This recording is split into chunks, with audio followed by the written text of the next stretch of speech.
How does a young army captain, with a guitar in one hand and a vision for his people in the other, ignite such hope and change in a nation, only to have his dream tragically cut short?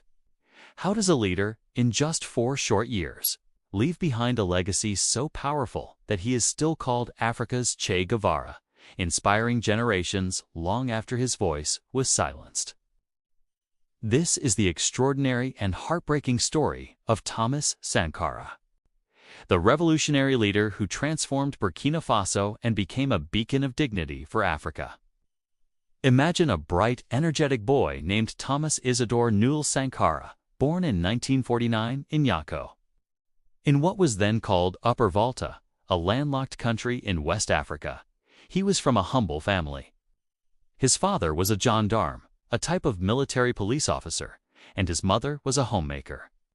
From a young age, Thomas was known for his intelligence, his sharp wit, and his deep sense of justice. He was a good student, but also loved music and played the guitar. Can you picture a young man, passionate about his country, seeing the poverty and challenges around him, and dreaming of a better way? His path led him to military school, first in his home country, then in Madagascar. While training as a soldier, his mind was also busy with books and ideas about politics, revolution, and how societies could be fair. He absorbed philosophies about self-reliance and standing up against oppression. He saw how former colonial powers still influenced African nations, and he deeply believed that Africa had to chart its own course. By 1983, Upper Volta was struggling. It was one of the poorest countries in the world, and corruption was widespread. Thomas Sankara, now a captain in the army, was known for his integrity and his strong anti-corruption stance. He had a close friend, Blaise, and together, they were part of a group of young, visionary officers who were fed up with the old ways. On August 4, 1983, at just 33 years old, Thomas Sankara seized power in a military coup. He immediately launched a revolution. First, he renamed the country. Upper Volta, a name given by the French colonizers, meant Upper Volta River. Sankara changed it to Burkina Faso, which means Land of the Upright People, or Land of Incorruptible People.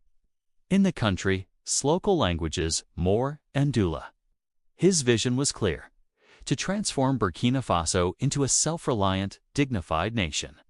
Imagine a leader who, instead of adopting lavish lifestyles, sold off the government's fleet of Mercedes cars and replaced them with simpler Renault 5 South, driving one himself.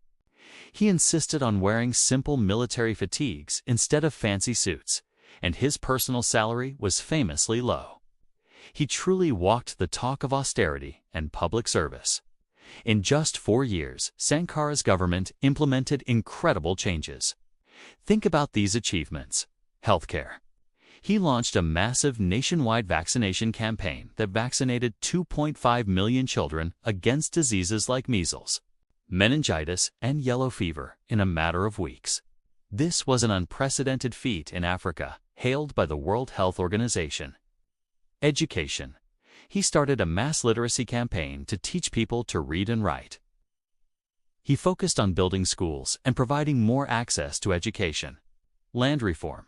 He redistributed land from feudal landlords to the peasants who actually worked it, ensuring food security for many.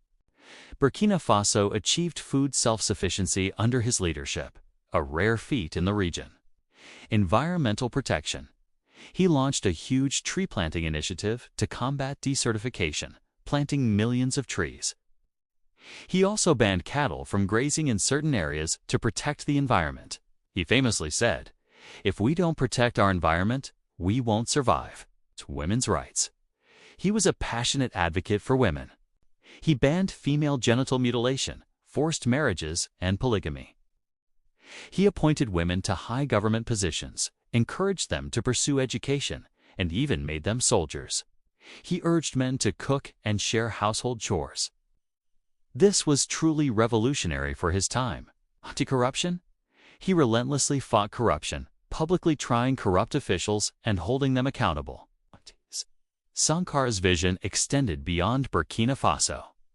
He was a fervent Pan-Africanist, calling for African unity and standing up against the dictates of international financial institutions and former colonial powers.